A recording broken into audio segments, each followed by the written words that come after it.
Maginhawa na po ba ang pakiramdam nyo, Nay? Oo, anak. Salamat ha. Ang galing mo talagang manghilot. Huwag na po sanang matigas ang ulo nyo, ha? Alam nyo namang bawal kayong mapagod eh. Hindi naman kasi ko sanay na hindi kumikilos eh. Alam ko naman po yun. Kaya lang, may sakit nga kayo. Kailangan nyo talaga ng mahabang pahinga. Kumusta na nga pala ang trabaho mo? Ayos lang naman po. Yun nga lang, nakukulangan ako sa sahod ko eh. Ang mahal na kasi ng mga bilihin. Ang baba pa rin ng sahod. Ganito talaga dito sa probinsya natin. Gusto ko po kasing makapag-ipon kahit papano. Sana may makuha akong trabaho na malaki ang sahod. Huwag ka lang titigil sa pananalangin. Ibibigay rin sa'yo ng Panginoon ang hinihiling mo. Oo naman po. Gusto ko kasi kayong maipasyal sa ibang lugar eh. Mabilhan ng mga gusto nyo. Huwag mo munang ipilit kung hindi mo pa kaya ha. Hindi ko naman kailangan ng material na bagay eh. Alam ko naman po yun. Pero yun ang magpapasaya sa akin eh. Ang maibigay ang mga kailangan nyo. Napakaswerte ko talaga sa'yo, anak. Kahit kailan hindi mo ko binigyan ng sakit ng ulo. Naalala ko na naman tuloy si Maring Rosana. Kawawa nga siya eh. Ang dami niyang anak, pero lahat pasaway. Kaya nga umiiyak nga daw sabi ni Ada. Malas na nga raw sa asawa. Malas pa rin sa mga anak. Nakuha po kasi ng mga yon ang ugali ng ama nila. Sinalo na yata ni Aling Rosana ang lahat ng problema eh. Oo nga, hindi mo naman kasi pwedeng sabihin na nagkulang pa siya eh. Sadya lang sigurong minalas siya. Hindi talaga natin mapipili ang buhay na gusto natin. Sinabi mo pa. Kaya kahit mahirap tayo, masasabi kong maswerte pa rin ako. Sino mang nananakit sa kapwa ay haharap sa karma. Kailanman hindi magtatagumpay ang kasamaan. Mapagpalang araw po sa inyo, Miss Gwen, at sa lahat na nakikinig sa inyong channel sa araw na ito. Tawagin niyo na lang po ako sa palayaw na Jen. 28 anyos ang edad sa kasalukuyan at tubong Leyte. Gusto ko pong ibahagi ang karanasan ko na hindi ko makakalimutan sa buong buhay ko. Masasabi kong pangalawang buhay ko na to at habang buhay kong ipagpapasalamat. Sana makapagbigay ng inspirasyon ng aking kwento. Tao po! Tao po, Delia! Teka, sandali lang! Sino kaya ang tumatawag na yun? Parang pamilyar ah. Delia, kumusta ka na?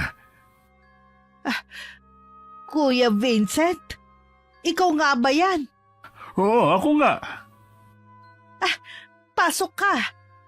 Hindi agad kita nakilala eh. Ang laki na ng pinagbago mo. Tumanda ka na rin. Ikaw rin naman, malaki na ang pinagbago. Buti dito pa rin kayo nakatira. Teka lang ha. Ipagtitimpla kita ng kape. Umiinom ka pa ba ng kape? Oo naman. Pagpasensyahan mo na.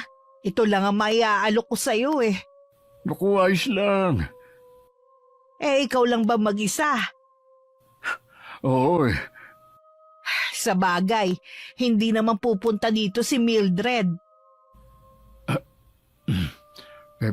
Patay na nga pala ang asawa ko. Ha? Kailan pa? Ano ang ikinamatay ni Mildred? Cancer.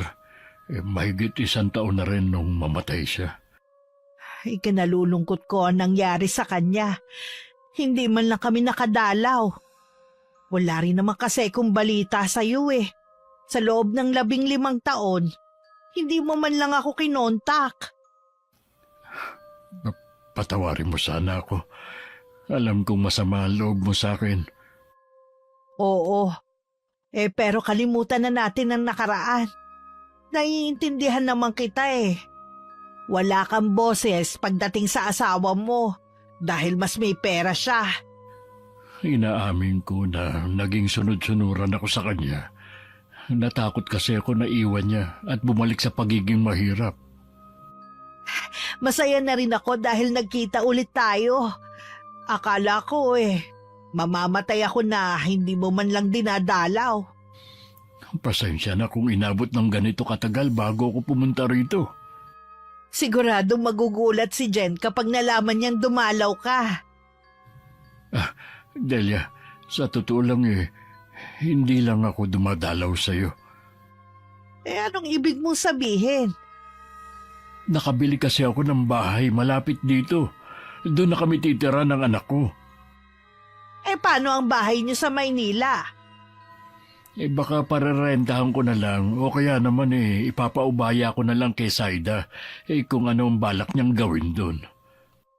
Pumayag na bang tumira dito ang anak mo? Oo naman, gusto rin niyang lumayo muna sa bahay na yon na puno ng alaala ng mama niya. Masaya ako na mamamalagi na kayong mag-ama dito sa atin. Dalawa lang na magkapatid sina Inay at Tio Vincent. Ayon sa kwento ni Inay, may isang babaeng taga Maynila noon na inimbitang magbakasyon sa lugar namin. Doon daw nagkakilala sina Chong at ang napangasawa. Yun nga lang daw matapobre ang babae at hindi sila nagkasundo ni Inay. Maya-maya dumating ako na pagod galing trabaho. Pagpasok ko pa lang nagtaka ko dahil may mga supot at paper bag sa sala namin. Tinawag ko si Inay. Sumagot naman siya na nasa kusina siya. Nay, saan po galing yung mga nasa sala? Ano po ang laman nun? Dumating kanina ang Tio Vincent mo. Pasalubong niya ang mga yon. Si Chong nandito? Akala ko po ba nasa Maynila sila ng pamilya niya at wala na kayong balita sa kanila? Nagulat nga din ako nung bigla siyang dumating kanina Nagbaka sakali raw siya kung dito pa tayo nakatira. Nasa na po siya ngayon? Babalik din siya mamaya. Dinalaw lang niya ang mga dati niyang barkada. Siya lang po bang mag-isang dumating? Oo Baka dito na rin sila tumira ng pinsan mo. Nakabili kasi ang tiyong mo ng bahay sa kabilang barangay. Buti ho, pumayag ang asawa niya. Di ba sabi niyo may pagkamata pobre yun? Patay na daw ang asawa ng tiyong mo. Namatay sa kanser, may 1 taon na rin. Ganun ho ba? Naawa nga ako Bakas pa rin kasi ang lungkot sa mga mata niya. Mahal na mahal po siguro ni Chong ang asawa niya. Oo naman. Lahat ng gusto ng babae sinusunod niya. Kahit nga nung sabihin nito nakalimutan na ako bilang kapatid. Siguradong masakit din po kay Chong na talikuran kayo noon. Wala nga lang siyang magawa. Naiintindihan ko naman siya at matagal ko na siyang pinatawad. Excited na po akong makita si Chong. Sana bumalik na siya agad dito. Habang wala pa siyang kasama sa bahay niya, dito daw muna siya. Marami pa daw kasing kailangan ayusin dun At wala pa ring mga gamit. Nay, pwede ko na po bang tingnan ng mga pasalubong ni Chong? Oo, ikaw lang naman ang hinihintay ko Gusto ko kasing sabay nating buksan ang mga yon. Ano kayang laman ng mga yon? Mga damit daw at pagkain sabi ng tiyong mo. Biglang nawala ang pagod na nararamdaman ko. Para akong bata na hindi magkamayaw kung ano ang uunahin kong buksan. Nakangiti naman si Inay habang nanonood lang sa akin. Maliban sa mga delata, chocolate at mga biskwit na hindi pamilyar sa akin, may mga t-shirt din nakasama. Ang dami naman ito, Nay. Talaga bang sa atin to lahat? Oo nga. Ikaw na lang mag-ayos ng mga delata sa kusina ha. Opo, Nay. Ang bait naman ni Chong. Mabait naman talaga ang kuya kong yon. Naimpluwensyahan lang talaga siya ng asawa. Kaya mas pinili niyang lumayo. Hindi ako pamilyar sa mga pagkain na ito. Pero sa tingin ko masarap itong lahat. Sigurado yan. Baunin mo ang iba dyan sa trabaho mo para maiba naman ang ulam mo. Oo nga po, Nay. Ang gaganda din ng damit Kasya sa akin lahat. Pati kulay paborito ko. Ngayon lang kita nakitang ganyang kasaya. Ito po kasi ang pangarap ko para sa atin. Balang araw mararanasan din natin yan. Basta sabayan mo ng dasalang sipag at pagtsatsaga mo. Pasado 7:00 na nang dumating si Tio Vincent. Hinintay talaga namin siya ni Inay para sabay-sabay na kami maghapunan. Nagmano ako at nagpasalamat sa mga pasalubong niya sa amin. Magiliw pa niyang hinawakan ng buhok ko. Bigla ko tuloy naalala si Itay na matagal na ring patay. Ganon kasi ang ginagawa niya sa buhok ko. Hindi nagtagal, inutusan na ako ni Inay na maghain na para makakain na kami. Napuntahan mo ba lahat ng mga barkada mo, kuya? Yun lang ilan sa kanila. Ang iba ko kasing naging kaibigan nun sa kabilang bayan na nakatira. Parang nakikinikinita ko na ang naging reaksyon nila. Hindi nga sila makapaniwala na makikita pa nila ako Kahit ako hindi ko rin inaasahan na uuwi ka pa. Maiba nga pala ako. Saan ka nagtatrabaho, Jen? Sa isang factory po ng plastic na pag-aari ng mga insyek. Ang baba nga po ng sahod At minsan, hindi pa kami binabayaran ng overtime namin. Bakit hindi ka pa maghanap ng ibang trabaho? Mahirap po maghanap, Chong Lalo na dito sa lugar natin. Ano bang natapos mo? High school lang po, Chong. Gustuhin ko mang mag-aral ng college. Magastos po At hindi na namin kaya ni Inay. Gusto mo bang mag-aral? Dati po gusto ko. Ngayon kasi parang ayoko na. Nakakahiya na pong mag-aral 23 na ako. Wala naman sa edad yan Basta gusto mo pa mag-aral. Kahit gustuhin ko man po, wala naman akong pampaaral sa sarili ko. Pag-aaralin kita, kahit anong kurso pa ang kunin mo. Po, pag-aaralin niyo ako?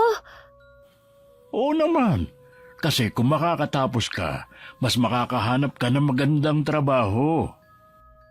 Maganda nga po sana yan. Kaya lang, mas kailangan kong magtrabaho para sa amin ni Inay. Nagkasakit kasi ko nung nakaraan. Dahil sa matinding pagod na rin siguro. Alam mo naman, bata pa lang tayo, mahina na ang katawan ko. Ang bilis kong magkasakit. Kaya itong si Jen ayaw na talaga akong pagtrabahuhin. Tutulungan na lang kita. Hayaan mo na suportahan kita. Pasensya ka na, kuya, ha. Kung pera ang ibibigay mo, hindi ko tatanggapin. Una, hindi kami sanay na parang mga pulubi na binibigyan ng limos. Pangalawa hindi mo naman perang itutulong mo sa amin, kundi kay Mildred. Baka mamaya bumangon yun sa hukay. Maniwala ka man o hindi, nakapagtrabaho din naman ako sa Maynila. Kaya huwag ka mag-alala, sariling pera kong itutulong ko sa inyo. Salamat na lang, kuya, pero hindi ko talaga matatanggap. Masyado pa rin mataas ang pride mo. Hindi naman sa ganon. Nasanay na lang kasi kami ni Jen na hindi humihingi ng tulong sa iba Hindi naman ako ibang tao Ikaw, Jen, pag-isipan mong inaalok ko. Para din kasi yon sa inyo ng nanay mo. Maganda pa rin kasi na nakapagtapos ka dahil ang iba bumabase lagi sa katayuan ng isang tao kung paano ka irerespeto. Pareho kami hindi nakatapos ng nanay mo, kaya nakaranas din kami na maliitin noon. Hayaan niyo po, Chong. Pag-iisipan ko ang alok niyo. Ito rin kasi ang paraan ko para makabawi ako sa nanay mo. Diba, sabi ko naman sa'yo, nakalimutan na natin ang nakaraan. Masaya na ako na nagkita tayo. Sapat na sa akin yun. Ayoko lang kasi na nasa maayos akong kalagayan tapos kayo naghihirap. At saka wala na akong pinagkakagastusan kundi ang nag-iisa naming anak na si Saida. Kailan nga pala susunod ang anak mo rito? Ay meron lang siyang kailangang ayusin. Susunod din siya kagad. Sana magkasundo kami ni Ate Saida. Pareho kaming walang kapatid eh. Siguro, sabik din siya na may kasama. Ay oo naman. Siguradong magkakasundo kayo.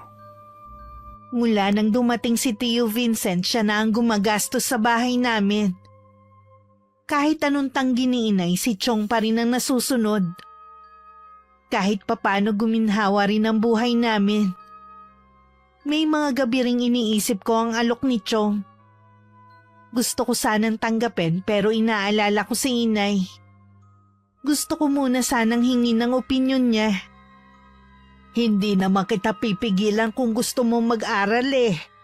Kung yun naman para sa ikagaganda ng kinabukasan mo, sino ba ako para tumutol? Nay, papayag kaya si Chong kung papasok ako na kasambahay nila habang pumapasok? Gusto ko po kasing sumasahod din para may pambigay sa inyo. Kung sakali ba kaya mong pagsabayin? Oo naman po. Di kausapin mo ang Chong mo. Ayoko rin kasi na makaabala sa kanya eh. Plano ko nga kapag nakalipat na siya, ipaglalaba ko silang mag-ama. Nay, di ba sabi ko sa inyo, hindi nyo na kailangan magtrabaho. Baka mamaya magkasakit na naman kayo. Magaling na naman ako eh. Manahin na lang po kayo dito sa bahay. Mas magaan pa po ang trabaho nyo. Halos wala naman nagpapatahi. Bakit hindi nyo na lang po tanggapin ang tulong ni Chong Vincent? Nakakaya naman kasi. Tsaka baka may masabi ang anak niya. Ano kaya ang ugali ni Ate Saida? Natatandaan ko nung bata pa ang pinsan mo, may pagkamaldita. Baka nagbago naman na. Bata pa naman po siya noon. Baka iba na siya ngayon. Siguro nga, bigla tuloy ako nag-alala. Wag nga po kayong mag-alala dyan. Naniniwala ako na may dahilan kung bakit bumalik si Tio Vincent. Baka siya na ang magpapabago sa buhay natin. Huwag ka masyadong mangarap ha. Bakit naman po, Nay? Libre lang naman ng mangarap Mas maganda pa rin kung hindi natin iaasa sa iba ang pag-asenso natin. Kaya nga po papasok akong kasambahay kay na Chong, kapalit ng tulong niya. Kausapin mo na lang siya mamaya pag uwi niya. Pagdating ni Tio Vincent galing sa bahay na binili niya, kinausap ko agad siya. Halata kay Chong na hindi siya sang-ayon sa akin na mamasukan ako bilang kasambahay sa kanila. Siguro dahil pamangkin niya ako kaya nagdadalawang isip siya sa gusto kong mangyari. Jen, hindi mo kailangang gawin yun. Para na kitang anak at nakakailang na magtrabaho ka sa bahay namin. Payagan niyo na po ako, Chong. Hindi lang po kasi ako sanay na humingi ng pabor na walang kapalit Hoy, payag naman ba ang nanay mo? Oo naman po. Kinausap ko na po siya. Kailangan nga namin ng kasambahay dahil hindi naman marunong maglabas si Saida at maglinis ng bahay. Tamang-tama naman po pala Mahirap maghanap ng mapagkakatiwalaan na kasambahay ngayon. Ay, sige na nga. Pero gawin mo lang ang kaya mo, ha? Ayaw ko na papagurin mo ang sarili mo. Pwede ko na po sigurong umpisahan habang hindi papasukan. Gusto ko rin po kasing makapagbigay kay nanay. Huwag mo nang alalahanin ang nanay mo. Ako na ang bahala sa kanya. Ipunin mo na lang ang sahod mo. Kailan nga po pala kayo lilipat sa bahay nyo? Malapit na makumpleto ang mga gamit. Baka sa 1 linggo pauuwiin ko na dito ang pinsan mo. Excited na po akong makilala si Ate Saida. Ay, teka. Ang nanay mo nga pala. Pinuntahan niya po yung kumari niya. Problemado po kasi sa mga anak eh. May kailangan po ba kayo? Ako na lang ang gagawa. Ay, wala naman. Baka po gusto niyo pong magmerienda. Ipagtitimpla ko po kayo ng kape. Naku, huwag ka nang mag-abala, Iha. Kaya ko naman. Sige po, tawagin niyo na lang ako kapag may kailangan kayo. Isa sa napansin ko kay Tio Vincent, lagi siyang malungkot. Kahit ang ngiti niya halatang pilit. Naisip ko baka hanggang ngayon naaalala pa rin niya ang namayapa niyang asawa. Pagkatapos nga ng 1 linggo, lumuwas ulit si Tio Vincent para sunduin ang anak. Hindi namin alam kung nakabalik na siya. Dahil hindi naman siya nagpaparamdam sa amin ni Inay. Lingid pala sa amin, ilang araw na silang nasa bahay nila. Bakit ba ang kulit nyo, ha? Sinabi na ngang ayokong pumunta sa bahay ng kapatid nyo. Eh, bakit ba ayaw mo? Napapagod kasi ako eh. Ilang araw na tayong nandito. Imposibleng pagod ka pa rin. Kayo na lang kasi ang pumunta doon. Eh, gusto ko rin lang kasing makilala mo silang mag-ina. Sila lang naman ang kamag-anak natin dito. Naikwento na ni Mama noon ang tungkol sa kapatid mo, kaya parang kilala ko na rin sila. Mas maganda kung makakaharap mo sila ng personal, lalo na si Jen. Bala ko siyang pag-aralin sa susunod na pasukan. Ano? Seryoso ba kayo? Oo naman. Eh wala naman ako nakikitang masama doon. Gagamitin niyo pa talaga ang pera ni Mama para gastusan ng babaeng yon. Pera ko ang gagamitin ko. Baka nakakalimutan mo na namatay ang mama mo na wala na siyang pera. Huwag niyo sanang kalilimutan na dahil kay Mama kaya kayo nagkaroon ng desenteng trabaho. Kaya pera pa rin ni Mama ang ginagastos ninyo. Kung ano man ang meron ako, pinaghirapan ko yun. Kung nakinabang man ako sa pera ng mama mo, bayad na siguro ko sa ilang taon kong pag-aalaga sa kanya nung may sakit siya. Obligasyon mo yun dahil asawa ka niya. Alam ko. Kaya wala ka rin karapatan na sumbatan ako sa kung anong meron ako. Ay nako, bakit ba kasi pumayag akong umuwi dito? Hindi kita pinilit. Ikaw ang kusang sumama. Paano kasi iiwan mo ako sa bahay natin mag-isa? Alam niyo namang matatakutin ako eh. Mabuti na lang habang nandito kayo sinamahan ako ni Lara. Manang-mana ka talaga sa mama mo. Masyadong duwag. Wala namang mangyayari sa'yo sa bahay na yun. Paano kung biglang magparamdam si Mama? Hindi na siya magpapakita dahil hindi naman siya naghirap nung mamatay siya. Hindi tayo nakakasiguro. Alam mo na ayaw pa niyang mamatay. Wala na tayong magagawa dahil stage 4 na ang cancer niya nung ma-diagnose. Ginawa ko naman lahat para sa kanya. Siguro hindi sapat ang mga ginawa mo. May mga gabi na naririnig ko pa rin ang iyak ni Mama. Guni-guni mo lang yun. Bakit ako hindi ko naman naririnig? Dahil siguro sa akin lang niya gustong humingi ng tulong. Ay, tigilan na nga natin ang usapan tungkol sa mama mo. Iimbitahan ko na lang dito sina Delia at Jen. Pag-uwi ko galing trabaho, binanggit ni Inay na galing sa amin si Tio Vincent noong umaga. Dumating na raw ito nung isang araw pa kasama ang pinsan ko. Susunduin daw kami para dun sa kanila maghapunan. Nagmamadali tuloy ako maghanap ng may isusuot dahil naabutan ko na si Inay na nakaayos na. Kasalukuyan pa ako nagbibihis nang dumating si Chong. Magkahalong excitement at kaba ang nararamdaman ko. Yun kasi ang unang beses na makakasakay ako sa kotse. Pagdating naman sa kanila may mga nakahanda ng pagkain. Kaswal naman kaming binati ng pinsan ko. Namangha pa ako sa ganda niya at kutis na akala mo manika. Ang ganda mo naman, ate. Kahit saang anggulo kita tingnan, para kang manika. Maganda ka rin naman eh. Yun nga lang, maitim ka. Sa kakabilad kasi to sa araw eh. Ano nga palang natapos mo?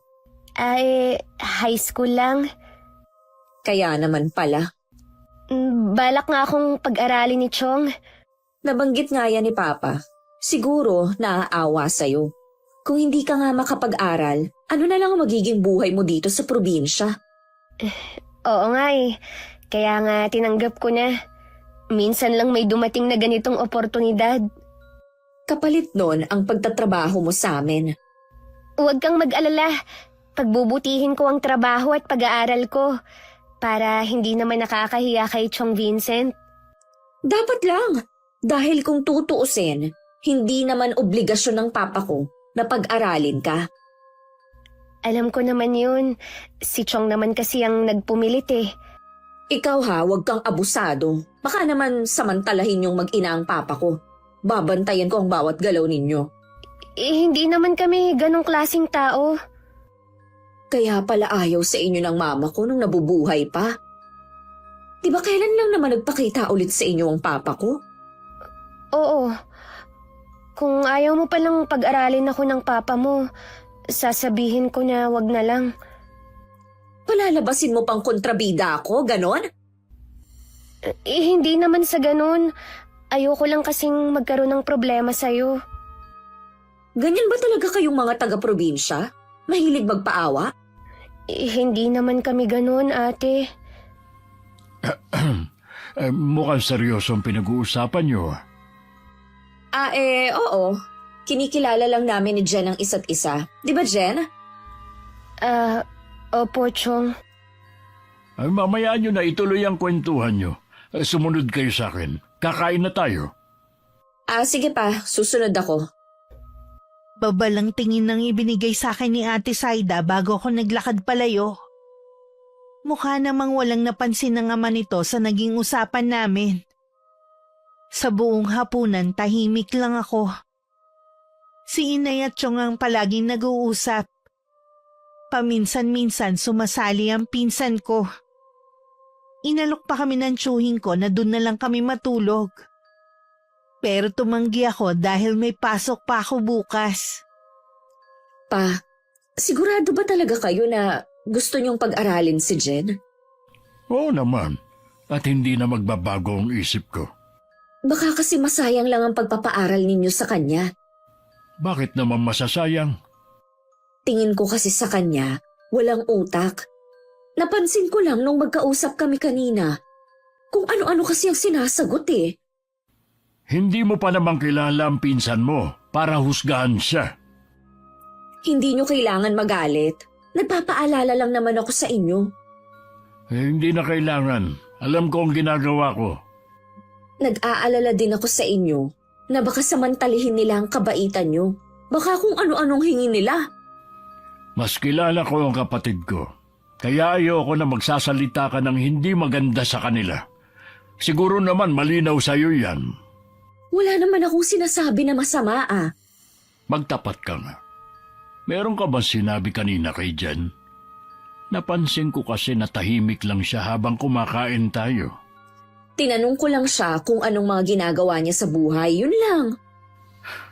Kilala kasi kita eh. Namana mo sa mama mo yung ugali mo. Sila na lang ang pamilya ko. Huwag mo sana akong bibigyan ng problema. Bakit ba pakiramdam ko itsapwera na ako? Para bang hindi mo na ako anak? Anak kita at hindi yun magbabago. Ang gusto ko lang, pakisamahan mo sila ng maayos. Ano pa nga bang ginagawa ko? Sana maging close ka kay Jen at ituring mo siyang nakababatang kapatid. Grabe naman yung gusto niyong mangyari. Sobra ba ang pinagagawa ko sa'yo? Hindi naman, pero sige, ituturing ko siyang kapatid. Sige, hating gabi na. Matulog na tayo. Dahil hindi naman sanay sa buhay probinsya mula nang dumating si Ate Saida, hindi siya makatulog sa gabi. Madalas inaabot na siya ng madaling araw bago makatulog.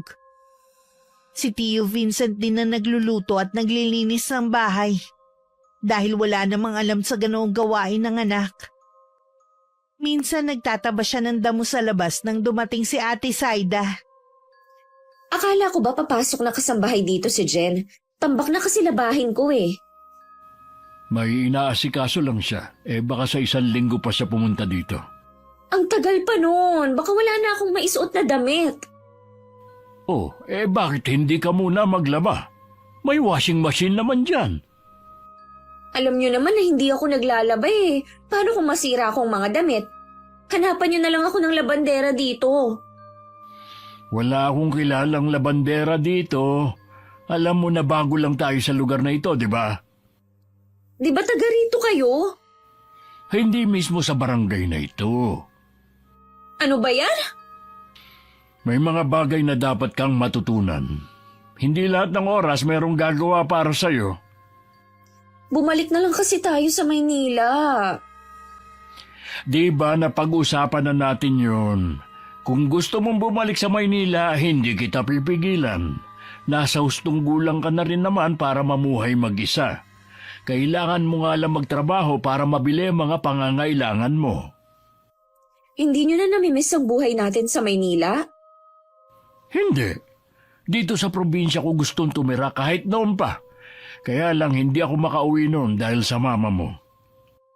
Kung gano'n napilitan lang pala kayo noon na sumama kay mama sa Maynila. Pinagbigyan ko lang ang mama mo dahil mahal ko siya.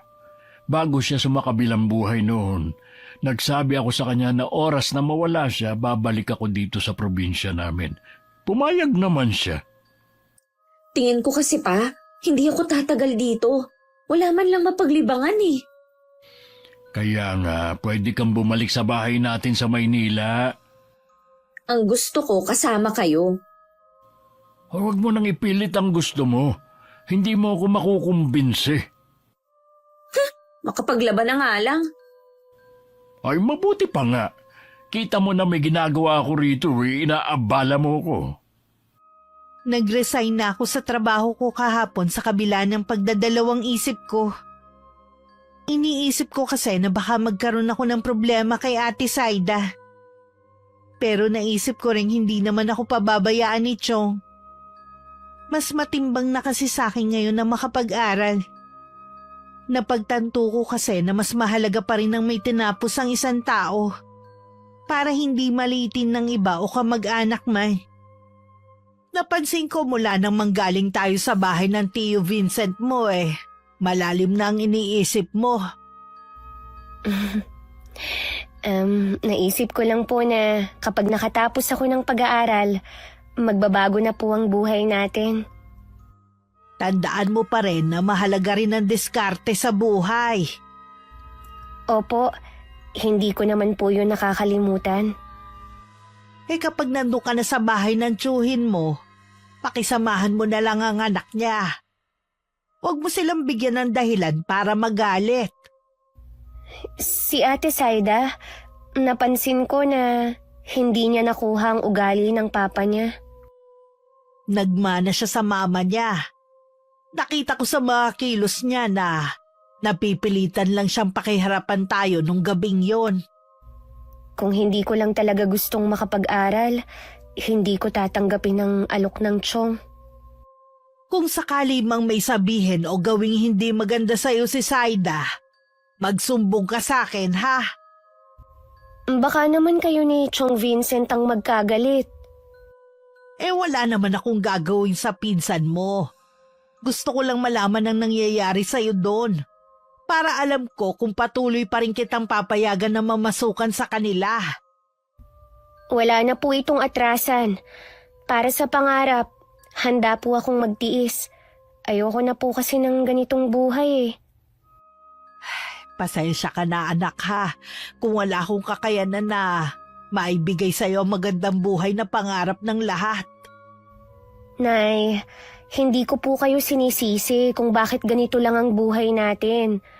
Kaya nga gusto kong samantalahin na may nag-aalok sa akin na mag-aral Hindi naman kasi lahat ng kamag-anak kayang tumulong gaya ni Chong. Sa bagay nga, tama ka rin. Nag-aalala nga lang ako dahil may iiwan kayong mag-isa rito. Baka kung ano na naman ang gawin nyo habang wala ako. Nangako na ako sa'yo na aalagaan ko na ang sarili ko. Hindi ko nagagawin ang mga bagay na ayaw mo. Aba, Gusto ko yatang umakyat sa stage sa graduation mo. Tuwing linggo naman po uuwi ako dito sa atin. Basta yung mga billing ko sa'yo ha, huwag mong kalilimutan. Opo, Nay. Paulit-ulit na lang ang mga paalala niyo Kinabukasan dumating si Tio Vincent para sunduin ako. Nasa labas na ako ng bahay habang nag-uusap sila ni Inay. Ilang sandali pa nakasakay na kami sa sasakyan at tinatahak na namin ang daan pauwi sa bahay niya. Hindi ko maiwasan ng malungkot. Pero itinanim ko na lang sa isip ko na umpisa pa lang yun ang pagbabago ng buhay namin ni Inay. Pagdating sinalubong agad kami ni Ate Saida. Siya na rin ang naghatid sa akin sa magiging kwarto ko sa bahay na yon. Malapit sa kusina ang tutulugan ko para magising daw agad ako sa umaga. Hindi naman yun nagustuhan ng tiyuhin ko nang malaman niyang doon ako dinala ng pinsan ko. Di ba sabi ko sa katabing kwarto mo matutulog si Jen? Di ba doon naman ang kwarto ng kasambahay? Hindi natin kasambahay si Jen. Pinsan mo siya. Ano bang plano niya sa pagtira niya dito sa bahay natin? Magbakasyon? Tutulungan lang tayo ni Jen sa mga gawaing bahay. Pero hindi lahat ng iuutos mo kailangan niyang sundin. Sana pala kumuha na lang kayo ng totoong kasambahay. Wala naman pala siyang silbi Hindi natin kailangan ng kasambahay talaga. Dalawa lang naman tayo Hindi naman gano'ng kalaki ang bahay. Kaya na natin yun. Basta, hindi ako gagawa dito sa bahay. Bahala ng Jen na yun. Ngayon pa lang binabalaan na kita. Wag na wag mong gagayahin ang ginagawa ng mama mo sa mga kasambahay natin noon. Bakit ba pakiramdam ko ang sama-sama ng tingin niyo sa akin?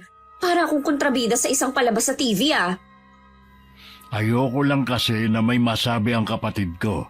At isa pa nga, pamangking ko si Jen.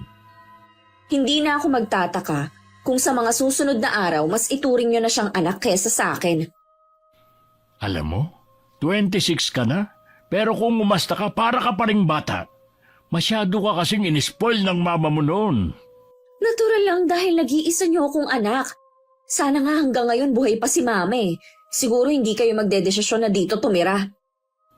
Mali ka.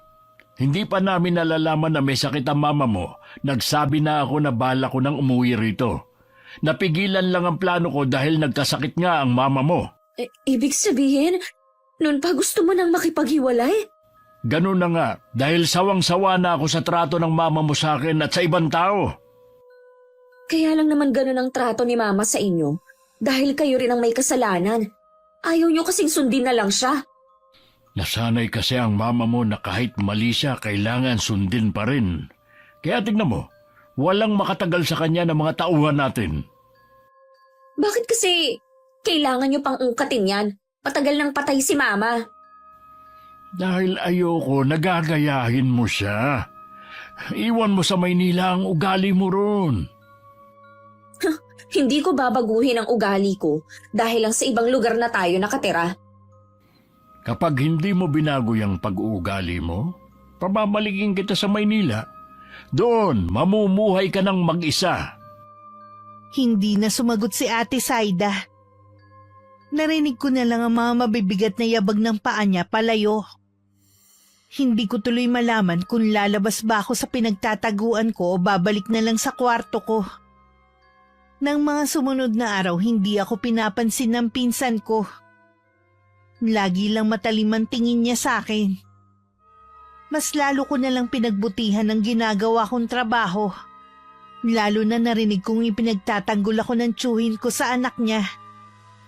Malaking tulong ka talaga sa amin ang anak ko. Huwag ka lang masyadong magpakapagod, ha? Huwag po kayong mag-alala, Chong. Hindi naman po ako napapagod Magaan lang naman ang trabaho ko dito. Hoy, siya nga pala. Luluwas ako sa Maynila sa 1 linggo. Bala kong isama ang inay mo. Gusto ko kasi siyang ipatingin sa espesyalista. Sige po, Chong. Mabuti nga po yun para malaman natin ang sakit ni inay. Kahit kasi magaling na siya, nanghihina pa rin siya. Huwag mo na siyang alalahanin. Ako nang bahala sa kanya. Maraming salamat po. Hulog po talaga kayo ng langit sa amin ng nanay ko.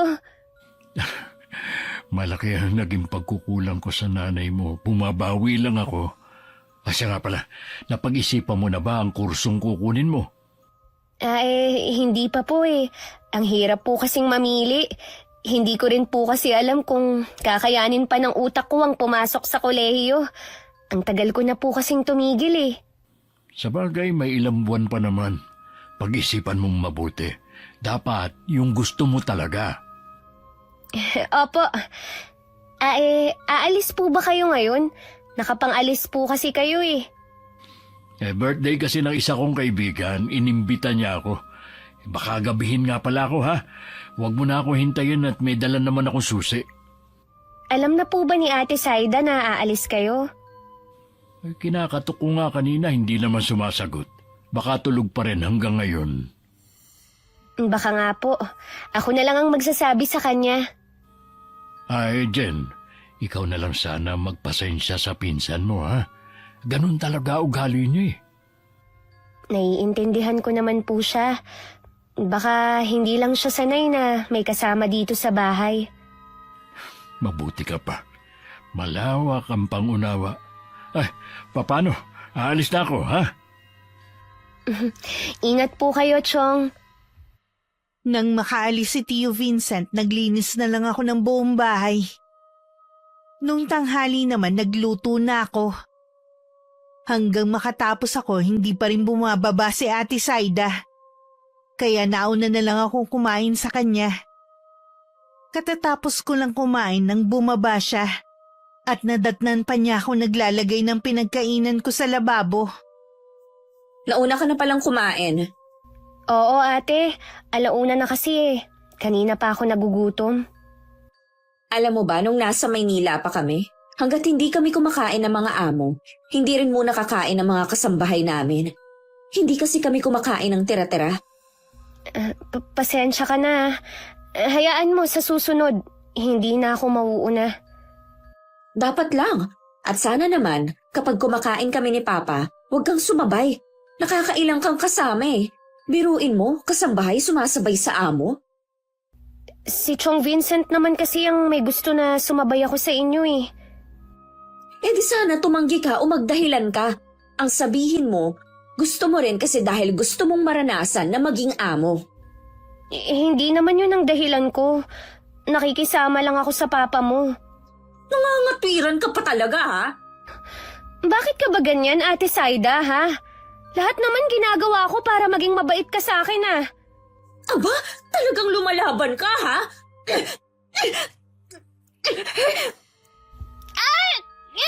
Bitiwan mo ang buhok ko! Ate Saida!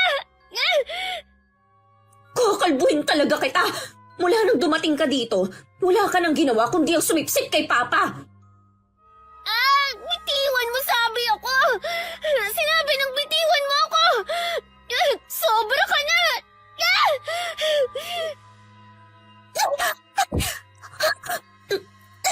Walang iya ka? Bakit mo ako tinulak? Wala kang karapatang itulak ako!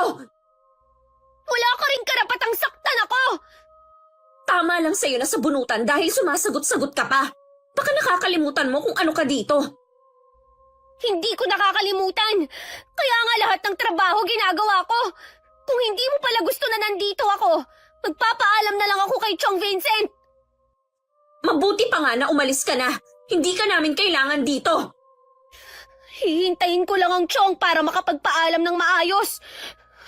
Kahit hindi na, sigurado naman ako na magpapaawa ka lang at akong palalabasin mong masama. Kahit kailan, hindi ko gawain na magpaawa sa ibang tao para bigyan kami. Mabuti ang pagpapalaki sa akin ng nanay ko. Kaya natuto akong hindi umasa sa iba. Ngayon lang, dahil mismong papa mo ang nag-alok. Wala naman sigurong masama dahil pamangkin niya ako. Wala kang karapatan na makinabang sa pera ng papa ko. Kayo ng nanay mo, mga oportunista. Kaya nga aalis na lang ako dito para wala kang masabi. Kunin mo na ang mga gamit mo at umalis ka na dito. Bilisan mo na umalis kung ayaw mo kaladkarin kita. Dali-dali akong pumunta sa kwarto ko at kinuha ang mga gamit ko. Mabuti na lang nasa loob pa rin ng bag ang mga damit ko. Hindi ko pa nailalagay sa cabinet. Paglabas ko, naghihintay na sa akin si Ate Saida. Pinagtulakan pa niya ako hanggang sa makalabas ako ng gate. Nakaramdam naman ako ng hiya sa mga taong nakakita sa nangyari. Nakatungo na lang ako na naglakad hanggang sa may huminto sa tapat ko na tricycle. Pagdating sa bahay, napahagulgul na lang ako ng iyak.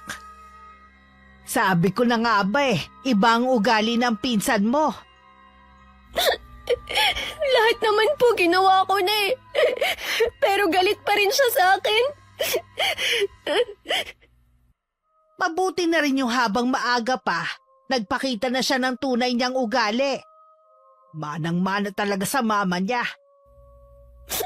Paano po yan? Hindi na po ako makakapag-aral. Tanggapin mo na lang siguro, anak. Baka ito ang nakatadhana sa'yo, ang hindi makatapos ng koleyo. Isipin mo na lang na merong umaasenso kahit walang tinapos. Sorry po, Nay, ah. Nabigo ko kayo. Hindi pa naman kasi ako nakakapag-aral. Nauna na agad ang mga plano ko sa buhay. Akala ko kasi ganun kadali. Hindi mo ko binigo, anak. Ako ang walang nagawa para sa'yo. Nag-a-apply na lang po ako ng ibang trabaho. Mabuti pa nga. Tumatanggap na rin pala ako ng mga tahiin. Kahit papano makakatulong to sa mga gastusin natin. Totoo pala ang sinasabi nila. Nabihira sa kasambahay na tratuhin ng maayos. Depende kasi yan sa nagiging amo. Kalimutan mo na ang nangyari. Hindi ka na rin babalik pa ron. Iniisip ko lang po si Chong. Sobrang bait niya pero kabaliktaran ang anak niya. Oo nga, naaawa din ako sa kanya. Pero maigi ng dumistansya na lang tayo. Paano po kung pumunta dito si Chong Vincent? Ako nang bahalang humarap sa kanya. Gusto ko sanang magpaalam ng personal sa kanya eh. Kaya lang, pinagtulakan na ako paalis ni Ate Saida. Isa rin siguro sa dahilan nakakaramdam siya ng selos. Baka akala niya magiging kaagaw ka niya sa papa niya. Baka nga po. Kaya tama lang na umalis ka na doon. Baka kung ano lang din ang magawa ko kapag sinaktan ka pa niya ulit. Gabing-gabi na nung nakauwi ang tsuhin ko kaya kinabukasan pa niya nalaman na wala na ako sa bahay nila. Paggising kasi sa umaga, nagtaka siya kung bakit wala pang lutong pagkain. Tahimik din ang buong bahay. Pinuntahan niya ako sa kwarto ko at doon niya nalaman na wala na ako dahil bukas ang cabinet. At wala doon ang mga gamit ko. Agad niyang kinumpronta ang pinsan ko na pupungas-pungas pa dahil naabala ang pagtulog. Umalis na nga siya kahapon. Bakit nga siya umalis? Hindi ko alam. Imposible na aalis ang pinsan mo na walang dahilan.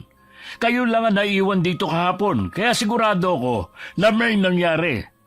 Pinagsabihan ko lang naman siya kahapon na huwag patamad-tamad. Ayun, nagalit na at kung ano-ano na ang sinabi. Masipag lang naman yun kapag nandito kayo eh. Kilala kita, Saida. Ganyan din ang sinasabi mo tuwing nilalayasan tayo ng mga kasambahay natin noon. Kung hindi pala kayo naniniwala sa akin, sana hindi na kayo nagtanong. Pupuntahan ko si Jen sa kanila.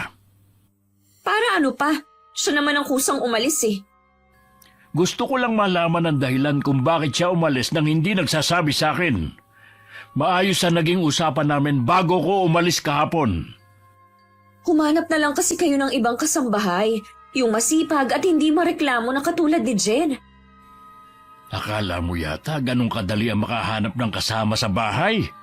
Sa dami ng mahihirap dito, sigurado makakakuha kayo agad. Tapos ano? Mamaltratuhin mo? Bakit ko naman gagawin yun? Dahil sa ugali mo! Baka akala ninyo hindi ako nasasaktan sa mga sinasabi nyo, ah. Anak nyo ako pero pinagsasalitaan nyo ako ng masasakit. Sana talaga hindi na lang si Mama ang nawala. Na sana ako na lang ang nawala? Ganun ba? Paano kasi? Mula noon hindi ko man lang naramdaman na mahal nyo ako. Akala mo lang yon dahil wala ka nang ginawa kundi sumunod sa mama mo. Ako kahit kailan, hindi mo ako sinunod. Tingin mo rin sa akin tau-tauhan lang gaya ng mama mo. Dapat nga tayo ang magkakampi ngayon. Pero anong ginagawa nyo? Mas gusto nyo pa dun sa mag-inang yon. Kamag-anak mo rin sila. Bakit hindi mo sila tanggap? Dahil ba mahirap lang sila, ha? Huwag na nga natin silang pag-usapan. Lagi na lang tayong nag-aaway. Huwag ka na ulit makikialam sa mga desisyon ko. Dahil kung hindi, pababalikin kita sa Maynila. Last warning ko na ito sa'yo. Inaasahan na namin ang pagdating ni Tio Vincent sa bahay namin. Si Inay ang humarap sa kanya. At tahimik lang ako sa isang tabi habang nakikinig sa kanila. Humingi naman ng pasensya si Chong sa inasal ng anak niya. Halata sa kanya na nahihiya siya sa amin. Hindi rin namin inaasahan ng susunod niyang sasabihin. Kahit wala ka na sa bahay, pag-aaralin pa rin kita. Nakakahiya naman, Chong, pagkatapos ng nangyari. Oo nga. Tsaka alam namin na yun ang isa sa ikinagagalit ng anak mo. Sinabihan ko naman siya na wala siyang pakialam sa desisyon ko. Magtatrabaho na lang po ako, Chong. Alam mo kung bakit gusto kita makapagtapos? Para hindi matulad sa amin ng nanay mo. Baka po kasi ito talagang nakatadhana sa akin. May punto ka naman, kuya. Kaya lang mahirap kasi kung meron nagagalit sa ginagawa mong pagtulong sa amin eh. Hindi ko na lang ipapaalam sa anak ko ang gagawin ko. Basta wag niyo na lang tanggihan ang alok ko. Dadalawa na nga lang kayong mag-ama. Magkakagalit pa kayo dahil sa amin. Umaasa pa rin ako na balang araw, magkakalapit din ang anak ko at si Jen. Para silang buwan at araw. Duda ako kung magkakasundo sila. Siguro dahil sa magkaiba ang kinalakihan nila. Wala namang masama kung susubukan natin. Wala na rin akong balak pabalikin sa inyo ang anak ko. Pasensya ka na ha. Hindi ako papayag na merong manakit sa kanya eh. Naiintindihan naman kita sa bagay na yan. Hindi ko napapayagan na mangyari ulit yun. Salamat kuya sa pagmamalasakit mo sa amin. Sana balang araw masuklian namin ang kabutihan mo. Wala akong hinihinging kapalit sa mga ginagawa ko. Di ba sabi ko nga, gusto ko ring makabawi sa'yo. Mabuti pa po, Chong. Dito na lang kayo kumain. Nakabili po ng isda si nanay sa palengke. Bihira lang po ang ganong isda. Oo nga naman kuya.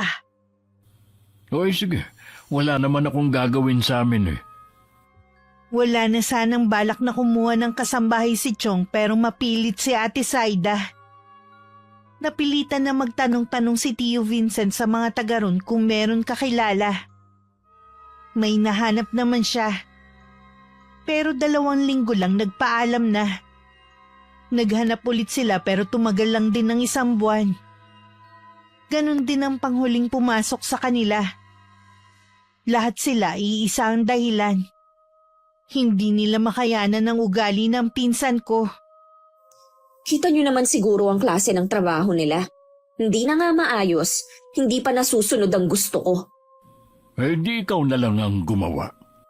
Bakit ba kasi puro palpak ang nakukuha ninyo? Pwede mo naman silang turuan eh. Bakit kailangan mo saktan at murahin? Mga boba kasi, kahit anong turo ko hindi matutunan. Mas okay pa sa kanila si Jen eh. Maayos kasi nagtatrabaho dito ang pinsan mo, pinalayas mo. Ngayon bahala ka sa mga gawaing bahay dito. Wala na akong balak kumuha ng kasambahay. Nakakahiya na sa mga taga rito. Pa naman, alam nyo na wala akong alam sa mga gawaing bahay eh. Matagal ko na sinabi sa'yo na pag-aralan mo na yon dahil hindi sa lahat ng oras merong gagawa para sa'yo. Pabalikin mo na lang kaya si Jen dito. Nag-aaral na siya ngayon kaya hindi na siya pwede. Natuloy din palang pagpapaaral ninyo sa kanya. Diba sabi ko sa'yo, huwag mo nang pakialaman ang desisyon ko? May pakialam ako dahil pera ng mama kong ginagastos nyo. Pera ko lang, Saida. Wala nang perang naiwan ng mama mo kundi ang bahay natin sa Maynila. Kaya kung gusto mo umuwi doon, hindi kita pipigilan. Hindi ako naniniwala na wala ng pera si mama. Kausapin mo ang tita Maris mo. Siyang nakakaalam ng lahat. Kakausapin ko talaga siya. Hindi talaga kita mapapatawad oras na malaman ko na nagsinungaling kayo. Pwede ba? Saka na tayo mag-usap. Medyo nahihirapan lang ako huminga. Ay naku pa, luluwas ako sa Maynila bukas. Huwag naman kayo magsakit-sakitan ngayon. Sa tingin mo, nag-iinarte lang ako? Ha? Ano bang nararamdaman nyo?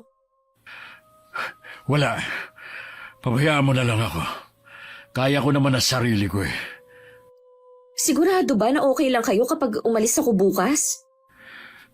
Ayos lang ako. Ayoko nang abalahin ka pa. Gawin mo na lang ang gusto mo. Sandali. Talaga kayang may sakit siya? Ang hirap naman na walang kasamang iba dito sa bahay. Maagang lumuwas ang pinsan ko. Tinawagan naman ni Tio Vincent ang hipag nito na si Maris para ipaalam na uuwi ng Maynila ang anak. Maghapong masama ang pakiramdam ng tiyuhin ko. Nang hindi na makatiis, tinawagan niya si inay para puntahan siya nito. Dapat siguro nagpapacheck up ka na. Dapat nga nung balak nating lumuwas para ipatingin ka sa espesyalista. Hindi nga lang tayo natuloy. Lagi bang masakit ang dibdib mo? Ilang beses lang naman. Si Saida kasi, lagi na lang akong ginagalit. Mula ba nang umalis si Jen dito hindi ka na ulit kumuha ng kasambahay? 3 beses akong kumuha, hindi nga lang nakatagal. Dahil ba kay Saida?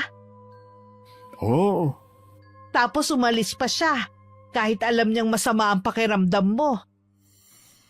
importante kasi ang pinunta niya sa Maynila. Tsaka mas okay na rin ito, kaysa lagi kaming nagtatalo. Ganyan ba talaga ang pagpapalaki niyo sa kanya, ha? Mula pagkabata kasi, mama lang niya ang pinakikinggan niya. Kaya pala. Gusto ko sana siyang magbago pero imposible na siguro. Hindi na rin kasi siya nakikinig. Imposible na nga dahil matanda na rin siya. Gusto ko sana na dumito na lang kayo mag-ina. Alam mo kasi, kaya ako binili ang bahay na ito dahil gusto ko kayong makasama na 2. Malaki naman ito para sa ating lahat. Ayoko na magkaroon ng problema sa anak mo. Kung ayaw niya kayong nandito, malaya siyang mamili kung saan siya titira. Para mo na rin ipinagtatabuyan ng anak mo Nung mamatay ang asawa ko, akala ko makukuha kong respeto niya. Pero hindi pala. Kung makasagot siya sa akin, akala mo tauhan lang niya ako. Napakabastos na bata. Kaya mabuti na rin siguro magkalayo na kami. Kasi nga, ganun siya pinalaki ng mama niya. Bago mamatay si Mildred, humingi naman siya ng tawad sa akin. Naramdaman ko naman na gusto pa niyang magbago pero hindi na siya nabigyan ng pagkakataon. Ganun talaga ang buhay. Kaya dapat maging mabuti na tayo. Dahil hindi natin alam baka bukas kunin na rin tayo. Magsisiman tayo sa mga mali nating nagawa, baka huli na rin. Kaya nakikiusap ako. Pumayag ka nang dito kayo tumira ni Jen.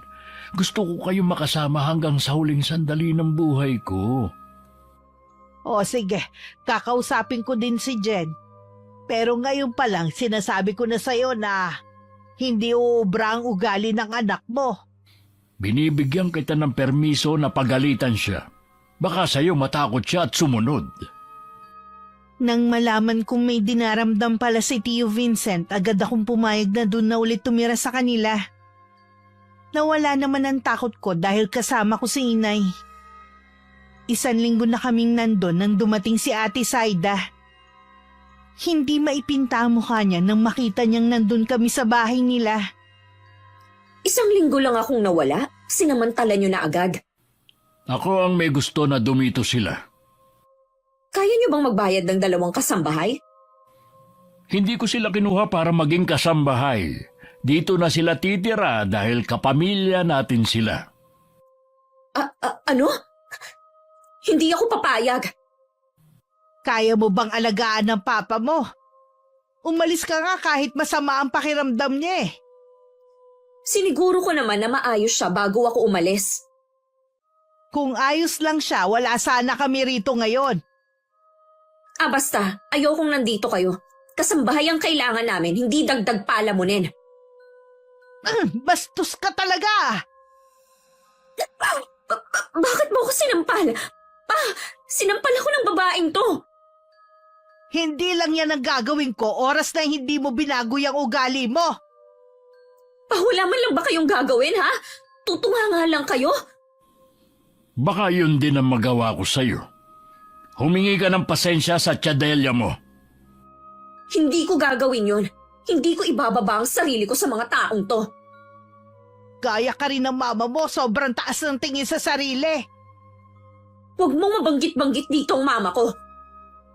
Mabait lang ang tatay mo kaya umuubra yung ugali mo. Subukan mo ulit na bastusin kami. Kahit sa harapan niya, sasaktan kita ulit. Hindi ko to makakalimutan. Pagpasensya mo na ang anak ko. Kasalanan ko din kung bakit siya lumaki ng ganyan. Isang himala na lang siguro ang makakapagpabago sa anak mo.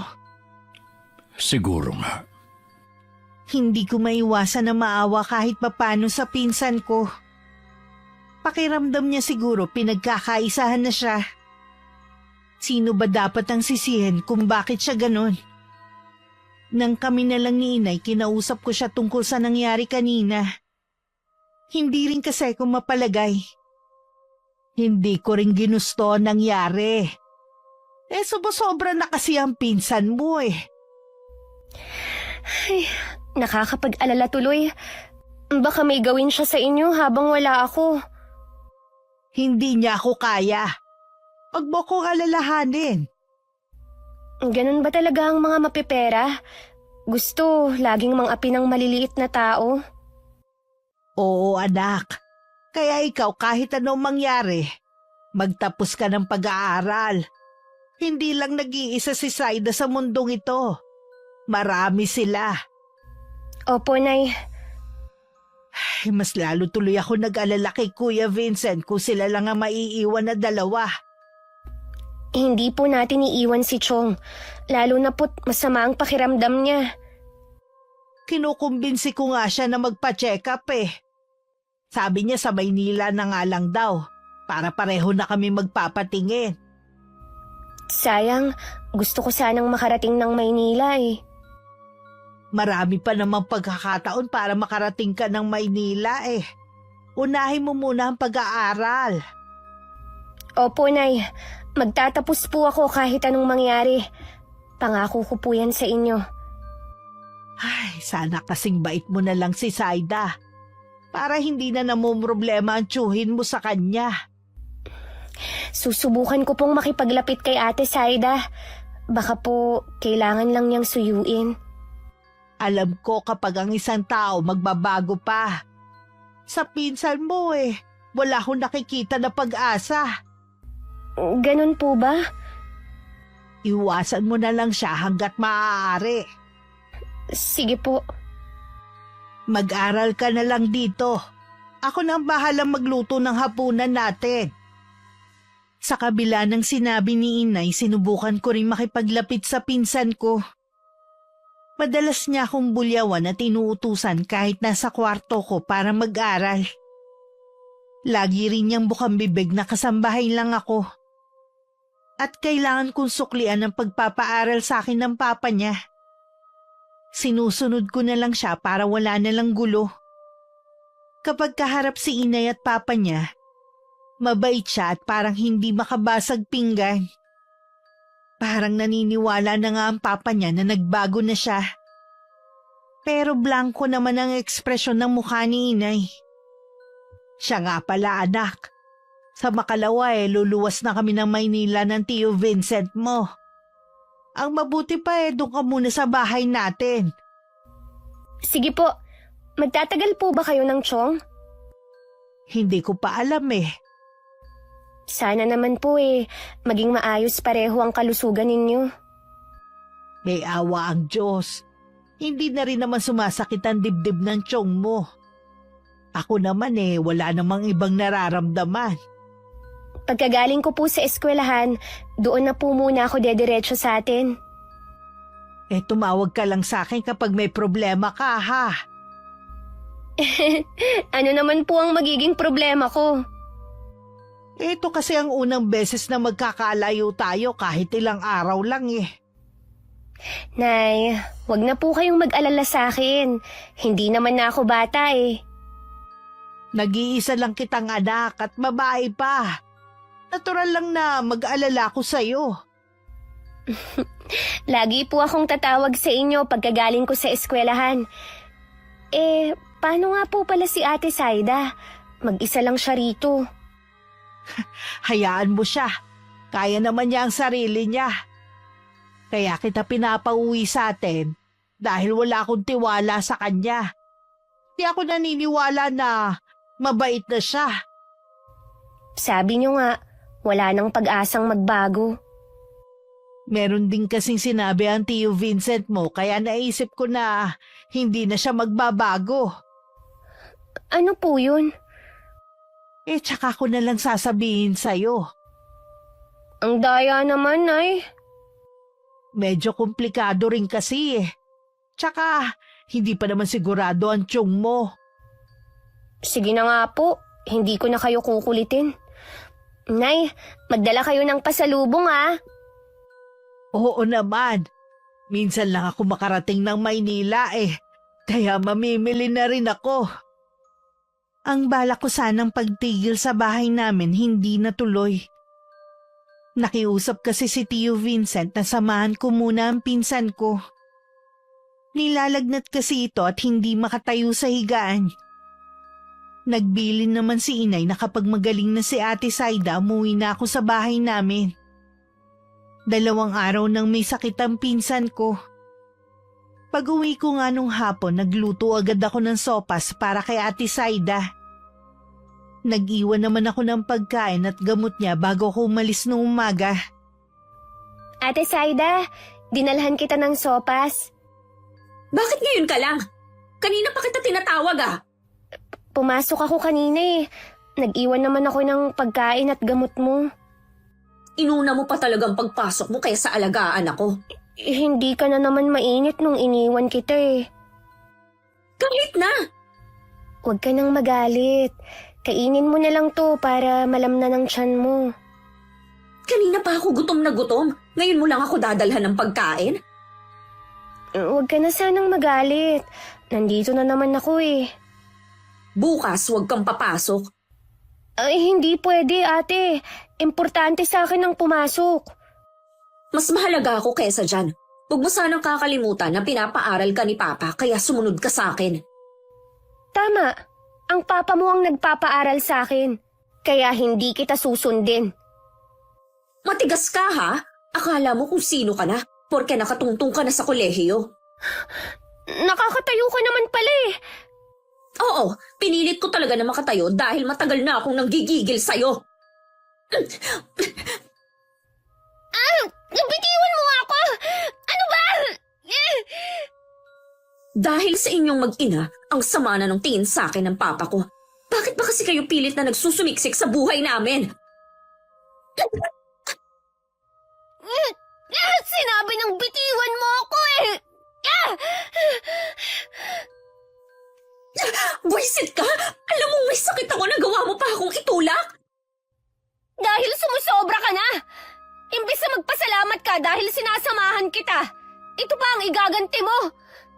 Tama talaga si inay. Wala ka ng pagbabago. Wala akong pakialam sa sinasabi ng inay mo. Gusto kong mawala na kayo sa buhay namin. Yun ba ang gusto mo? Sige, madali naman akong kausap eh. Uuwi na lang ako sa amin. Bahala ka dito. Saan ka pupunta? Kinakausap pa kita. Huwag mo nga akong talikuran. Ayoko nang makipag-usap sa'yo. Bahala ka na rito. Sinabi na huwag mo muna akong talikuran eh.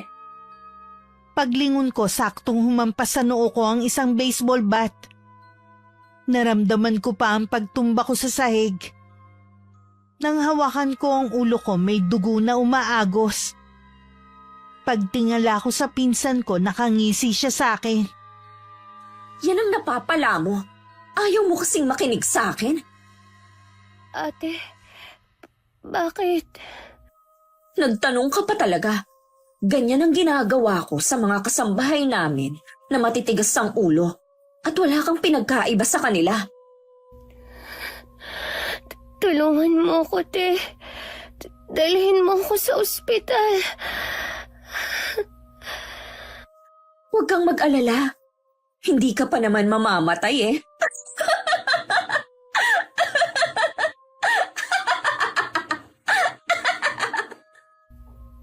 Ate, maawa ka. Tulungan niyo ako.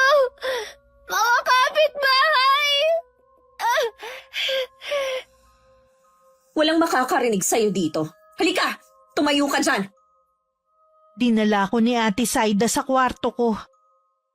Pilit ako nagpupumiglas pero dahil sa panghihina at hilong nararamdaman ko, wala akong nagawa. Isinalya niya ako sa higaan ko. Pilit ko nilalabanan ng antok pero matindi talaga ang hilong nararamdaman ko. Hindi ko na napaglabanan. Tuluyan na ako napapikit. Samantala kanina patunog ng tunog ang cellphone ko. Kinuha yun ni Ate Saida tsaka binasag. Uy, bakit parang nag-aalala ka? Kanina ko pa kasi tinatawagan si Jen pero hindi siya sumasagot. Alam kong nasa bahay na siya ng ganitong oras. Baka naman may ginagawa. Nakausap ko nga pala kanina si Saida. Okay na raw ang pakiramdam niya. Salamat daw sa pag-aalaga ni Jen. Tama kaya naiwan natin sila sa bahay na silang dalawa lang. May sakit si Saida. Nakita mo naman nung umalis tayo. Hindi makatayo sa higaan. Biling ko kasi kay Jen kapag magaling na ang pinsan niya, umuwi na siya sa bahay. Hindi kasi kumapakali sa ikinuwento mo sa akin eh. Bata pa lang kasi nakikita na niya na gano'n ang ginagawa ni Mildred sa mga kasambahay namin. Kaya nagaya niya. Hindi kaya may sira sa ulo ang anak mo? Hindi kasi normal ang ginagawa niya. O di kaya baka tama ang hinala mo na hindi mo siya anak kaya ganun ang ugali niya. Kung totoo man yan, hindi nababawasan ang pagmamahal ko sa kanya bilang ama. Ay, napakabait mo talaga. Ang swerte ni Mildred sa'yo nung nabubuhay pa siya. Pati ang anak mo.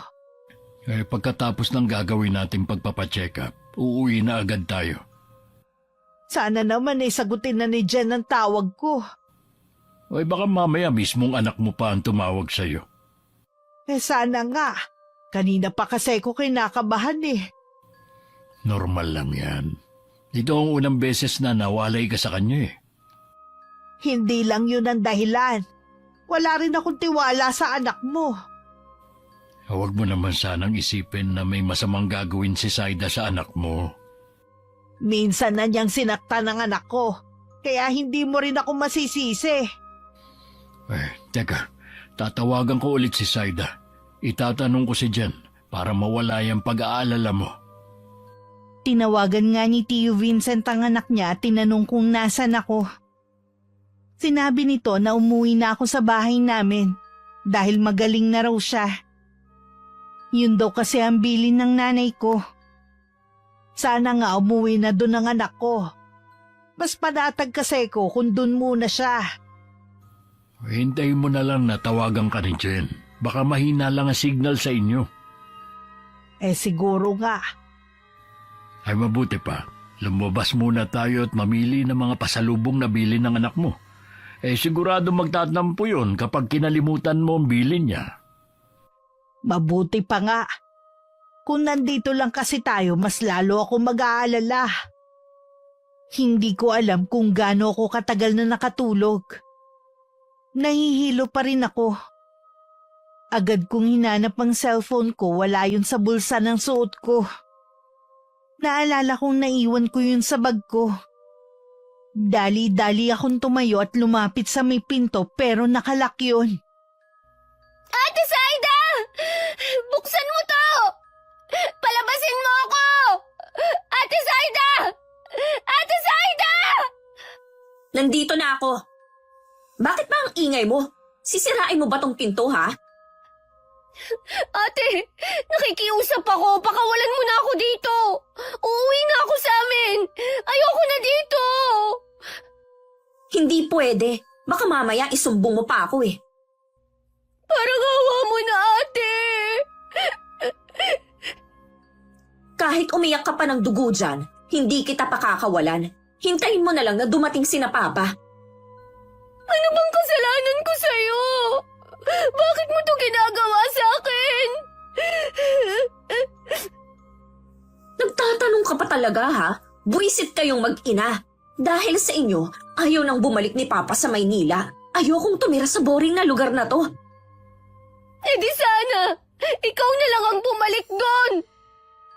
Boba, kapag bumalik ako doon, mapipilitan akong magtrabaho dahil puputulin ng Papa ko ang suporta niya sa akin.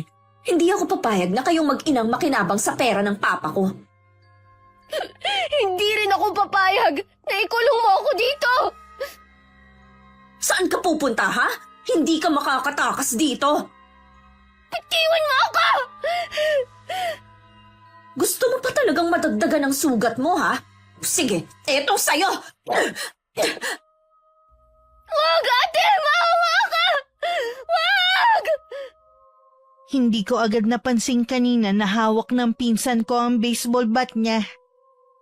Kung saan-saan parte ng katawan niya ako pinaghahampas. Sumuka na rin ako ng dugo at halos malagutan na ako ng hininga. Subukan mo pa ulit na tumakas, tutuluyan talaga kita. Sana nga malumpo ka na.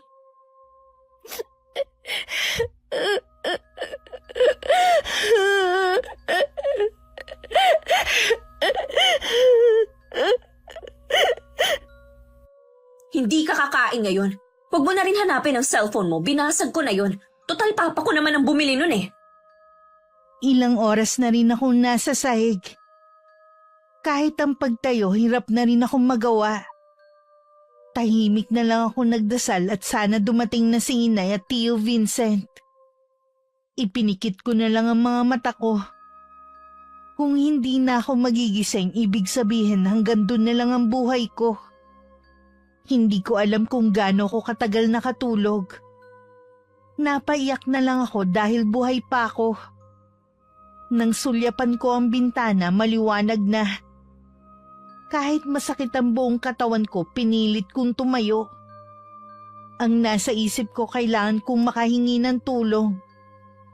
Gagamitin ko ang huling lakas ko para makahingi ng tulong. Nang makarating ako sa bintana, sumigaw ako ng malakas. Tulong! Tulungan niyo ako! May nakakarinig ba sa akin? Tulong! Tulong! Saktong may dumaan na magbubote at narinig ang pagsigaw ko. Humingi siya ng tulong sa mga taga ron. Dahil kilala na ang pinsan ko dahil taga ron din ang mga kasambahay na pumasok sa kanila. Inisip ng mga tao na baka meron na namang bagong kasambahay na pinagmamalupitan. Humingi sila ng tulong sa kapitan ng lugar para mapasok ang bahay. Narinig ko na may mga tao sa gate. Paulit-ulit akong sumigaw para humingi ng tulong hanggang mawalan ako ng malay. Nagising ako na nasa ospital na ako. Nasa tabi ko na si Inay at umiiyak. Nay, Anak ko, salamat naman nagising ka na. Kumusta na ang pakiramdam mo? Kumikirot po ang ulo ko. Masakit din ang buong katawan ko. Gawa siguro yan sa pagkakahampas sa'yo ni Saida. Mabuti na nga lang, walang pinsala ang bungo mo. May bali raw ang buto mo. Sabi naman ng doktor, maghihilom din naman agad. Akala ko talaga katapusan ko na. Mabuti na lang may tumulong sa akin. Magbabayad sa akin ng babaeng yon. Hindi ko siya mapapatawad sa ginawa niya. Nasaan na po si Ate Saida? Hindi ko alam kung nasan na siya ngayon. Kahit saan siya magtago, hindi niya matatakasan ang galit ko. Hindi ko rin po siya mapapatawad. Gaganti ako sa ginawa niya sa akin. Sa mas matinding paraan. Muntik na niya akong patayin. Gusto ko siyang ipakulam. Tama bang narinig ko na gusto mo siyang ipakulam? Opo, Nay. Alam kong kasalanan. Pero hindi lang ako ang pinagmalupitan niya. Siya mismo ang umamin. Maraming kasambahay ang sinaktan niya. Ako na ang bahalang pumunta kay Aling Miranda para humingi ng tulong. Alam ko hindi niya ako tatanggihan. May gaganti na rin natin ang mga kasambahay na pinagmalupitan niya dati. Hindi na dapat palampasin ang mga ginawa niya. Kahit ang papa niya, hindi siya maililigtas. Naawa ako kay Chong Vincent. Bakit ba siya nagkaroon ng anak na kasing sama ni Ate Saida? Nung nasa Maynila kami, nakumpirma namin na hindi niya anak si Saida. Buntis na si Mildred nang magsama sila ni Kuya. Mismong hipag niya nagkumpirma noon. Ano? Kaya pala hindi man lang niya naman ang ugali ni Chong. Iyon pala, hindi sila mag-ama. Magpahinga ka na. Kailangan mo magpalakas. Babantayan kita. Natatakot po akong pumikit. Lagi kong nakikita ang mukha ni Ate Saida. Kalimutan mo na siya. Hindi ka na niya ulit masasaktan pa. Dumalaw naman si Tio Vincent sa akin pero nagkataon na natutulog ako. Awang-awa siya sa akin at hindi niya matagalan na makita ang kalagayan ko. Sila na lang ni Inay ang nag-usap sa labas ng kwarto kung saan ako naroon. Walang kapatawaran ng ginawa ng anak mo kay Jen. Muntik na niya mapatay ang anak ko. Alam ko na walang kapatawaran ang ginawa ni Saida. Pero humihingi pa rin ako ng tawad. Hindi ko kayo pipigilan kung gusto niyo magdemanda sa kanya. Yun nga lang, hindi ko alam kung nasaan siya. Hindi na kami magsasampa ng kaso alang-alang sa iyo. Baka nga wala na siya sa tamang pag-iisip. Balak ko siyang ipatingin sa doktor kapag nagpakita na siya. Baka nga umuwi na siya ng Maynila. Doon ko na lang siya hahanapin. Wag mo na siyang iuwi sa lugar natin. Yun lang ang pakiusap ko. Hindi na. Kakausapin ko rin ang hipag ko na kung pwedeng siya na lang ang kumupkop kay Saida. Ayaw kasi nun na mapag-isa sa bahay kung saan namatay ang mama niya. Alam kong napamahal na siya sa iyo. Pero sana itanim mo dyan sa isip mo, hindi mo siya anak.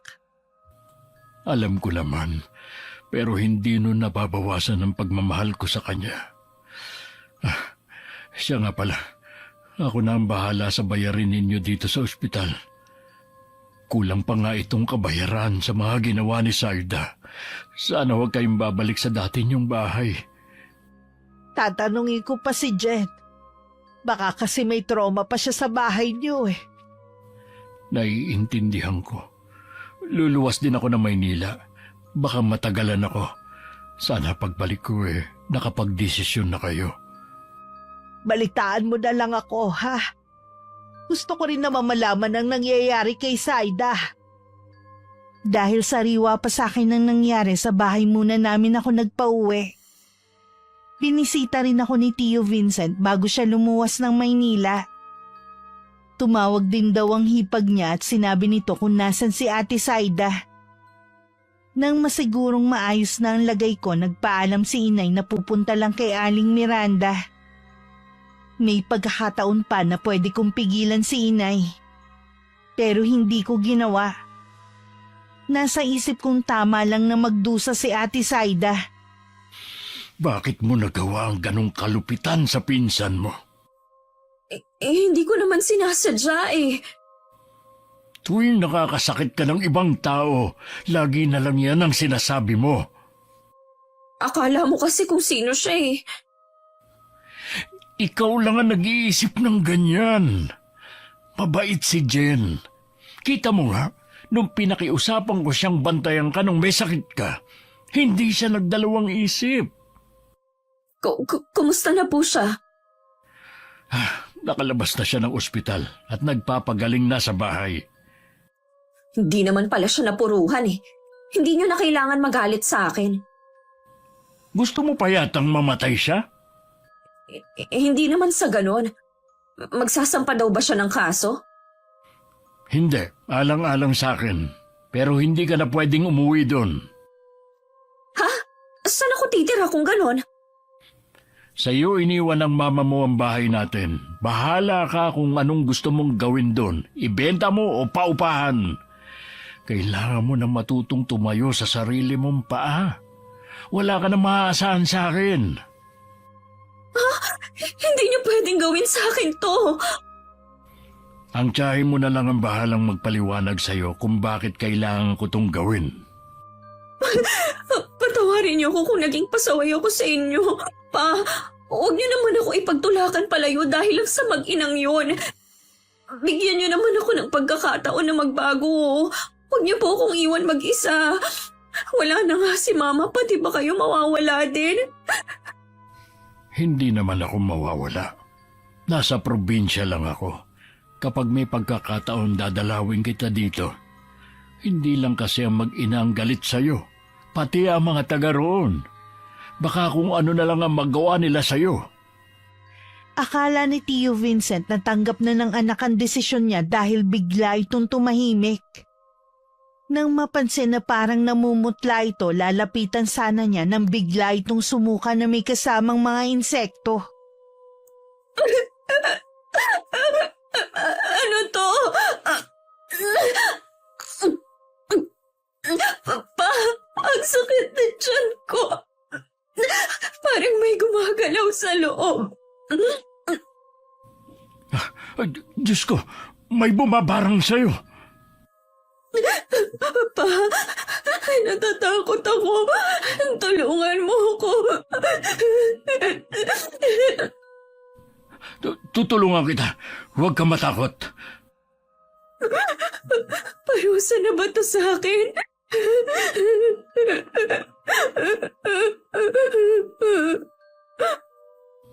Huwag mong isipin yan. Kinailangan ikulong sa isang saradong kwarto si Ate Saida. Kahit kasi mga bangaw lumalapit na sa kanya. May masangsang kasing amoy na nanggagaling sa kanya na dahilan para lapitan siya ng mga ito. Lahat na ng pwedeng lapitan hiningan na ng tulong ni Tio Vincent. Pero walang nagawa ang mga yun. Hanggang sa tinawagan na niya si inay. Hirap na si Saida. Paulit-ulit niyang sinasabi na parusa sa kanya ang nangyayari. Posible nga. Sa dami niyang nagawang kasalanan. Baka may kakilala ka na magaling na albularyo dyan. Pasensya na kuya.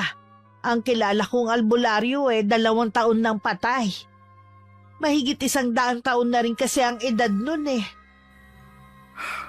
Kung sino man ang gumawa nito sa anak ko, sana patawarin niya na. Sana nga, kung nagsisisi na rin naman siya. Ay tumawag lang ako para ibalita ang nangyayari kay Saida. Hindi ko rin alam kung kailan ako makakauwi. Mag-iingat ka dyan ha. Tumawag ka lang kung may kailangan ka. Kay Chong Vincent pa rin ako naaawa. Hindi kay Ate Saida. Ganon din ako. Alam kong labis siyang masasaktan kung mawawala ang anak. Bigla po akong naguluhan, Nay. Gusto mo na bang bawiin ang ginawa natin kay Saida? Pwede kayang patawarin na lang natin siya? Sapat na siguro ang paghihirap niya para maisip niya ang mga pagkakamaling nagawa niya. Oo naman. Hindi naman tayo likas na masama eh. Laging bukas ang pagpapatawad sa atin. Puntahan na po natin si Aling Miranda para bawiin niya ang sumpa kay Ate Saida. Ako na lang ang pupunta sa kanya.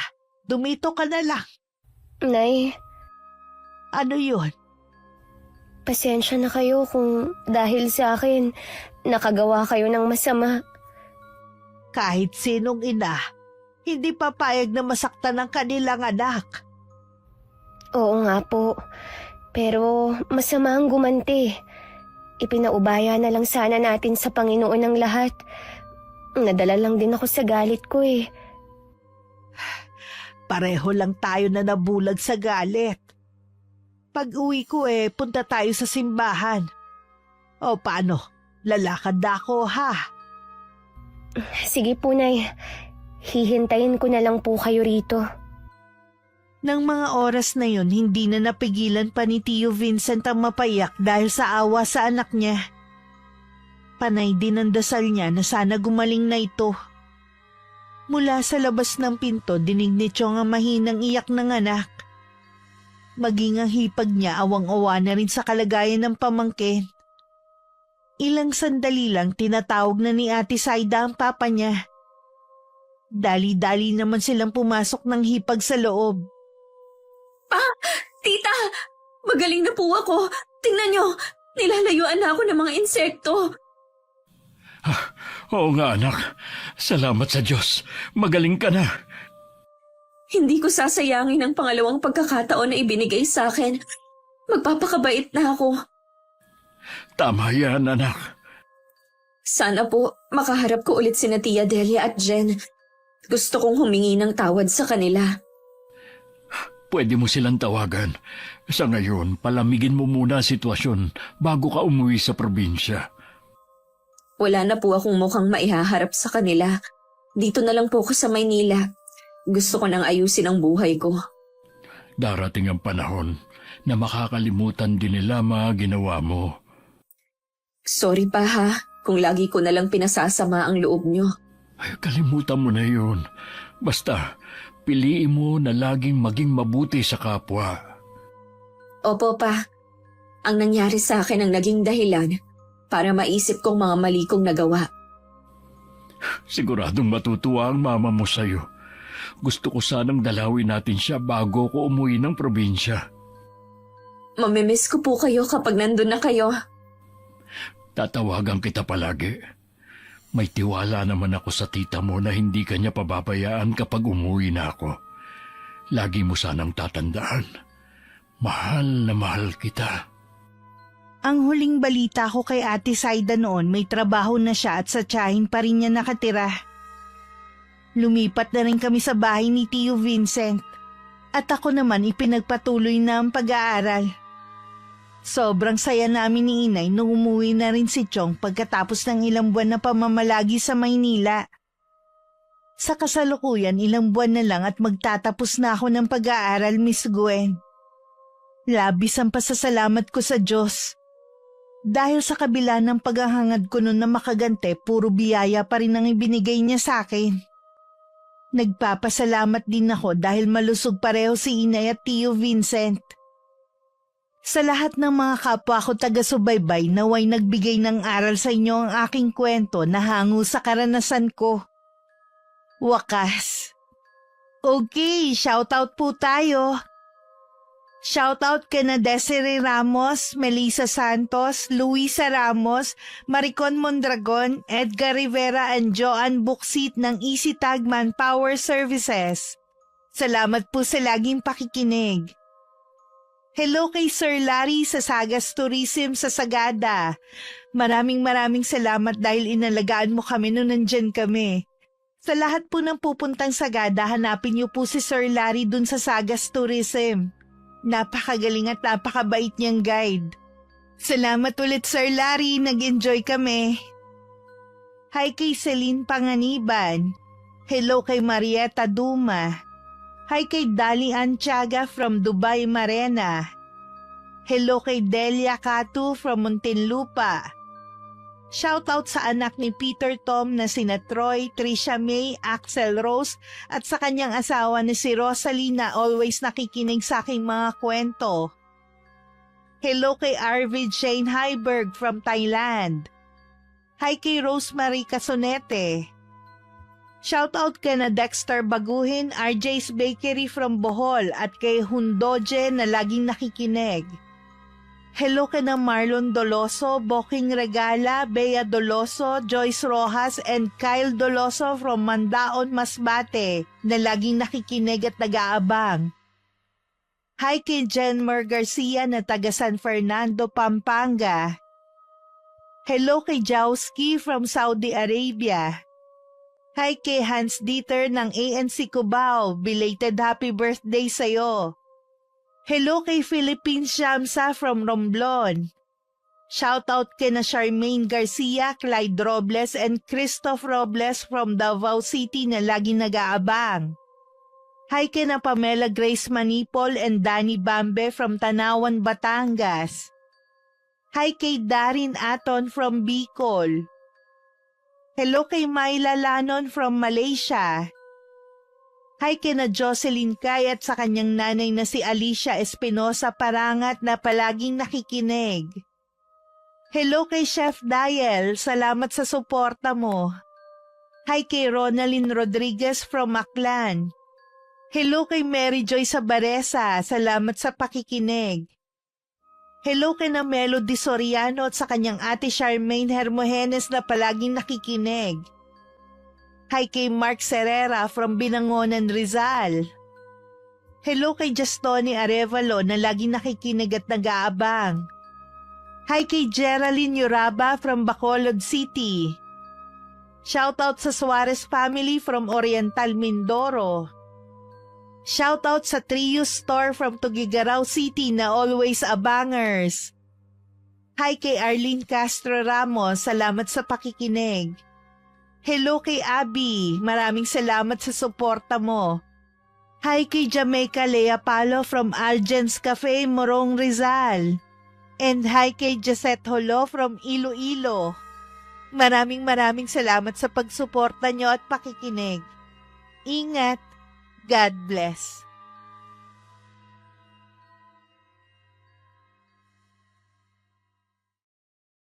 Maginhawa na po ba ang pakiramdam nyo, Nay?